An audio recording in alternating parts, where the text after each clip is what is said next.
Media के भाई बहनों का बहुत बहुत शुक्रिया है। अच्छी बात और बड़ी बात यह है कि जब जब आपको कॉल किया जाता है किसी भी इम्पोर्टेंट इशू के लिए और आप लोग टाइम निकाल के यहाँ पे आते हैं, ये बड़ी बात है। आज का जो इम्पोर्टेंट इशू है पूरे जम्मू कश्मीर को लेके है। हाल ही में आपने देखा कि अगस्त के सेकेंड वीक में जम्मू कश्मीर में जब फ्लड स्टार्ट हुए, बारिशें स्टार्ट हुई, फ्लड आना स्टार्ट हुए। 26 अगस्त की अगर बात की जाए तो पूरा जम्मू कश्मीर पानी में डूब चुका था और तबाही बर्बादी स्टार्ट हो चुकी थी। लोगों ने अपने घर खो दिए, लोगों का बहुत नुकसान हुआ, लोगों ने अपने खोए हैं, बहुत सारे लोगों की डेथ्स हो गई जिन चीज़ों की कोई भी भरपाई नहीं है। और कुदरत की जब मार आती है तो उसको संभालना बहुत मुश्किल हो जाता है। लेकिन आज जो इश्यूज़ हम डिस्कस करेंगे, आपके आगे रखेंगे, बहुत इम्पॉर्टेंट इश्यूज़ हैं। हमें इन चीज़ों से सीखना है। मुझे लगता है कहीं ना कहीं हम लोग फिर अच्छा मौसम आ जाएगा, फिर धूप स्टार्ट हो जाएगी, हम लोग सब कुछ भूल जाएंगे। क्योंकि 2014 में भी हमने इस चीज़ को देखा था और एक लंबे गैप के बाद 2025 जब अगस्त का सेकेंड वीक स्टार्ट होता है तो वो चीज़ें दोबारा स्टार्ट होगी। मुझे लगता है कि कहीं ना कहीं सरकार, जम्मू कश्मीर सरकार की मैं बात कर रहा हूँ, और यहाँ की एडमिनिस्ट्रेशन को अपनी आंखें खोलनी पड़ेंगी। क्योंकि जब तक वो अपनी आंखें नहीं खोलेंगे तो हम लोग जो चीज़ सोच रहे हैं उसके ऊपर हम काम नहीं कर पाएंगे। फ्लड क्यों आया, क्यों घरों के अंदर पानी आ गया, क्यों तबाही बर्बादी स्टार्ट होगी, क्यों लोगों की गाड़ियाँ बह गई, क्यों लोगों के घर के जो इम्पोर्टेंट फ़र्द होते हैं वो खो दिए लोगों ने अपने। ये बड़ी बात है, ये चिंता की बात है। क्योंकि हम लोगों ने जो इंक्रोचमेंट का एक सिलसिला पूरे जम्मू कश्मीर में स्टार्ट किया हुआ था, उसके ऊपर एडमिनिस्ट्रेशन ने, कंसर्न डिपार्टमेंट्स ने आंखें बंद रखी हुई हैं। बड़े बड़े नालों को नालियों में कन्वर्ट कर दिया गया, बड़े बड़े शॉपिंग मॉल बन गए, बड़े बड़े घर बन गए उन जगहों के ऊपर। और जब पानी को अपनी जगह वापस लेनी होती है तो पानी कुछ सेकंड्स में ले लेता है, जबकि इंक्रोचमेंट करने वाले लोग, वो जो माफिया होता है, उसको सालों साल लगते हैं जगह को इंक्रोच करने में। और वो चीज़ें हमने प्रैक्टिकली अपनी आंखों से देख ली। और इस चीज़ के ऊपर सरकार को कड़े कदम लेने पड़ेंगे। हमेशा हम देखते हैं कि म्यूनसिपैलिटी जब पॉलीथीन की ड्राइव चलाती है तो छोटे छोटे दुकानों से जाके पॉलीथीन लिफाफे कलेक्ट किए जाते हैं। लेकिन आज तक हमने कभी ऐसा जवाब सरकार की तरफ से, एडमिनिस्ट्रेशन की तरफ से यही नहीं देखा कि पॉलीथीन लिफाफे जहाँ पे बनाए जाते हैं उन फैक्ट्रीज़ को हमेशा के लिए बंद कर दिया जाए, उनको सीज़ कर दिया जाए। क्योंकि ये चीज़ें मेन कॉज हैं फ्लड के आने की। जब नाले ब्लॉक होते हैं, नालियाँ ब्लॉक होती हैं तो पानी ने लोगों के घरों में ही जाना है, दुकानों में ही जाना है, उसी से बर्बादी स्टार्ट होगी। मुझे लगता है कि आज सरकार हमारी प्रेस कॉन्फ्रेंस को देख रही होगी और भारतीय जनता पार्टी के कार्यालय से उनके लिए सवाल हैं कि वो इस चीज़ के ऊपर कब कड़ी कार्रवाई स्टार्ट करेंगे, कब इंक्रोचर्स के पीछे जाएंगे और कब इंक्रोचमेंट को हटाया जाए और हमेशा के लिए हटाया जाए। ये नहीं हो कि 1 महीने के अंदर इंक्रोचमेंट को हटा दिया जाए और 6 महीने के बाद दोबारा वहाँ पे शॉपिंग कम्प्लेक्स बन जाए, वहाँ पे घर बन जाए, उस चीज़ को दोबारा कोई और नया इंक्रोचर आकर उस चीज़ को इंक्रोच कर ले। इन चीज़ों के ऊपर ध्यान देने की ज़रूरत है। और मुझे लगता है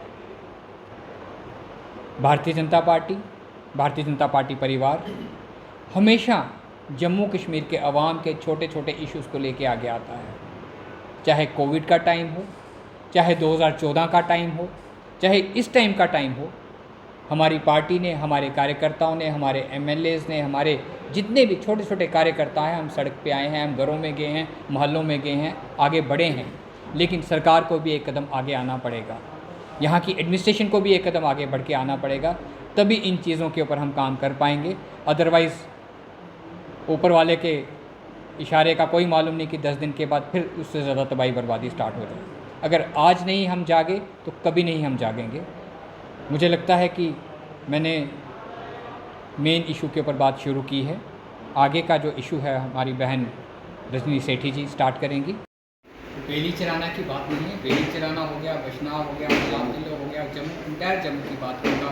बठिंडी, सुंजुआ, बरमीनी, कोलाटा, इन जगहों पे तबाही हुई है। घर टूट के, वही मैं कह रहा हूँ ना, नालों को नालियों में कन्वर्ट कर दिया हुआ था। ये माफिया था जिसने ज़मीन को इंक्रोच किया, बाद में प्लॉट्स में काटा गया और सस्ते रेटों में सीधे साधे लोगों के आगे बेचा गया है। आज वो लोग इस चीज़ से परेशान हो रहे हैं, जो पैसा कमाने वाले लोग थे वो भाग के निकल चुके हुए हैं। लेकिन एडमिनिस्ट्रेशन को, कंसर्न रेवेन्यू डिपार्टमेंट को सब कुछ मालूम है। और अगर एडमिनिस्ट्रेशन चाहे, रेवेन्यू डिपार्टमेंट चाहे, दूध का दूध, पानी का पानी आवाम के सामने आ सकता है। स्ट्रिक्ट एक्शन लेने की ज़रूरत है, इंक्रोचमेंट को हटाने की ज़रूरत है कि दोबारा जब ये सिलसिला बारिशों का और ये स्टार्ट हो, ताकि आम लोग, सीधे साधे लोग उसके शिकार ना हों। आज लोगों ने अपने बच्चे खोए हैं, अपनी माल मवेशी खोई है, अपनी प्रॉपर्टी खोई है, खाना खाने के लिए लोगों के पास कुछ नहीं है, बच्चों की किताबें नहीं है, बिस्तर नहीं है, कुछ नहीं है। तो वो लोग कहाँ जाएंगे? लेकिन ऊपर वाला है, उन लोगों की मदद की जाएगी, सब कुछ उनके लिए किया जाएगा। लेकिन हमारा आज की पीसी का ये मेन मकसद था, सरकार को ये जगाना कि सरकार आगे आए और स्ट्रॉन्ग स्टेप ले।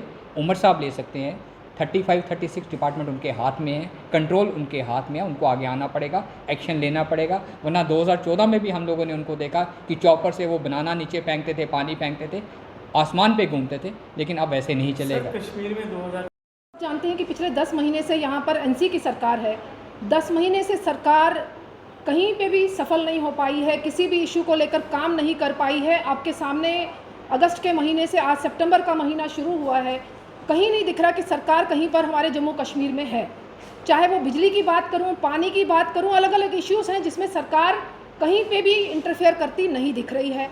बिल्कुल मुख्यमंत्री जी पुल पर जाते हैं और अब खुद पीछे रहकर फोटोग्राफी एक सेशन स्टार्ट करते हैं, जो मुझे लगता है उनका एक फ़ोटोशूट का सेशन शुरू हो चुका है। पिछले दिनों उन्होंने 14 जुलाई को जो उन्होंने एक फ़ोटोशूट किया था दीवार फांद कर, उससे उन्होंने एक सिंपैथी वोट लेने की कोशिश की कि कश्मीर के वोटर्स ने उनको वोट दिया है, तो शायद कश्मीर का वोटर इतना नासमझ है, उनके इस छलांग मारने के एपिसोड को बड़ा सिंपैथी वे से देखेगा। वही एपिसोड उन्होंने तभी पर आकर किया, खुद पीछे रहे, जबकि यहाँ पर कोई फंक्शन नहीं था, ना कोई शादी थी, ना कोई इन्विटेशन था। अमित शाह जी ने उनको इनवाइट करके फ्रंट में नहीं बुलाना था, वो मुख्यमंत्री थे यहाँ के, अमित शाह जी को साथ लेकर उन्होंने चलना था। मुझे लगता है कि ये गलती उनकी है और अपनी गलती को छुपाने का काम जो है वो एनसी की सरकार कर रही है। हमारे यहाँ के विधायक जितने भी हैं उन्होंने 1-1 करोड़ रुपया अपने सीडीएफ फंड से दिया है। मुझे लगता है कि एनसी के जो एमएलए हैं वो कहाँ सोए हुए हैं। कश्मीर में भी बाढ़ की स्थिति बनी हुई है और जम्मू में भी बनी है। अगर जम्मू कश्मीर एक यूटी है तो सरकार का क्या दायित्व है? क्या 10-10 करोड़ देने से उनका दायित्व समाप्त हो जाता है? और कश्मीर फोकस्ड होकर सिर्फ कश्मीर के जेहलम को देखना क्या मुख्यमंत्री जी का काम है? पूरे जम्मू कश्मीर के मुख्यमंत्री होते हुए जम्मू की चिंता क्यों नहीं की? आज लोग तबाही की कगार पर है, क्यों मुख्यमंत्री जी ने कोई ऐसी प्रोविजन नहीं किया, कुछ ऐसी फैसिलिटीज़ नहीं दी?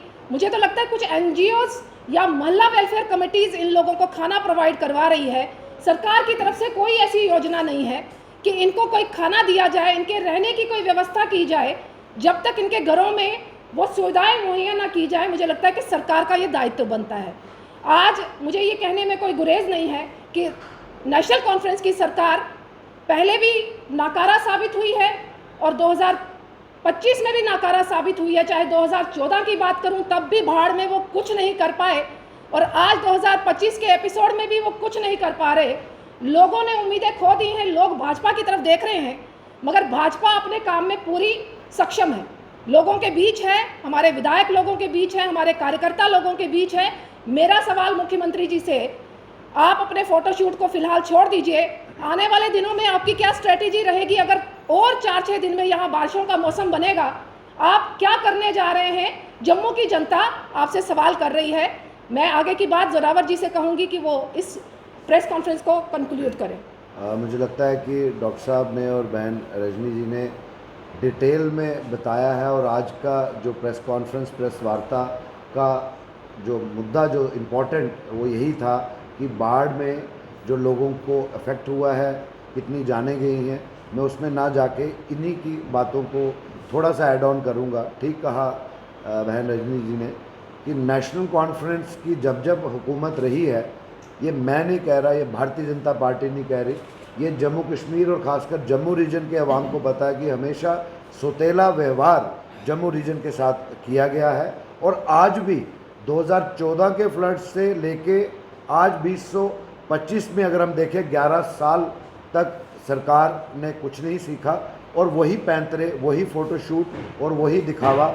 और मुझे लगता है कि ठीक कहा डॉक्टर साहब ने कि बड़े बड़े नाले आज नालियों में रह गए। और इसमें एक चीज़ को ऐड ऑन करूँगा, देखने सुनने वालों को ये ना लगे कि हम लोगों की बात कर रहे हैं, हम भूमाफिया की बात कर रहे हैं, हम लैंड ग्रैबर्स की बात कर रहे हैं, जिन्होंने सरकार में बैठे कुछ एडमिनिस्ट्रेटिव तत्वों के साथ मिलके मासूम लोगों को आज विक्टिम जो है वो बना के रख दिया है। मैं ये चाहता हूँ कि सरकार का जो सरकारी अमला है, फॉर रेवेन्यू डिपार्टमेंट है, जिस तरीके से, जिस मुस्तैदी से उन्होंने लोगों के बीच में जाकर इमीडिएटली असेसमेंट करनी चाहिए, किसका माल मवेशी गया, किसका घर गया, किसके घर में कितना नुकसान हुआ, वो स्पीड कहीं उमर अब्दुल्ला की जो सरकार है उसकी एडमिनिस्ट्रेशन में नज़र नहीं आ रही है। मैं तो ये कहूँगा उससे जम्मू के लोग, पीछे जब सेकंड फेज़ में बारिश हुई है, आप मीडिया बंधु जानते हैं, बाय एयर बाय रोड कितने हमारे कश्मीरी भाई जम्मू में आए हैं, फिर साइकोसिस में आए हैं। जम्मू ने भी उनको खुली बाहों में लिया और उनकी भी मदद कर रहे हैं। कहने का एक ही तात्पर्य है कि आज लोगों को ज़रूरत है और सरकार सोई हुई है। और आज अगर भारतीय जनता पार्टी के आदरणीय जितने भी हमारे विधायक हैं, हमारे ऑनरेबल मेंबर पार्लियामेंट हैं, उन्होंने अपने अपने MPLA से 1-1 करोड़ और 2.5 करोड़ की बात की है। बात ये एक सिंबॉलिक जेस्चर है कि we are with the people of Jammu and Kashmir, they are in pain, we don't want to see their further pain to so that कि आगे वो सफ़र ना करें। सरकार कहाँ है? सरकार की वो जो ठीक कहा कि फ़ोटोशूट तक अगर रहना है तो हाथ खड़े करके सरेंडर कर दीजिए ना। आज भी जम्मू की ऑर्गेनाइजेशंस, भारतीय जनता पार्टी के घरों, कार्यकर्ताओं के घरों में भी पानी गया है, लेकिन ऐसा नहीं है। जब भारतीय जनता पार्टी का कार्यकर्ता जम्मू में निकला है, उन्होंने जात पात से ऊपर उठकर जो बेस्ट पॉसिबल मदद कर सकते हैं, जम्मू के लोग जम्मू की मदद कर रहे हैं। सरकार कहीं मदद के नाम पे सामने नहीं आ रही है। तो हमारा यही कहना है कि बेटर टेल लेट, कि इससे पहले कि आने वाले दिनों में अगर वेदर फोरकास्ट हम देखें, फिर से बारिशों का इम्कान नज़र आ रहा है, लेकिन सरकार कहीं नज़र नहीं आ रही है।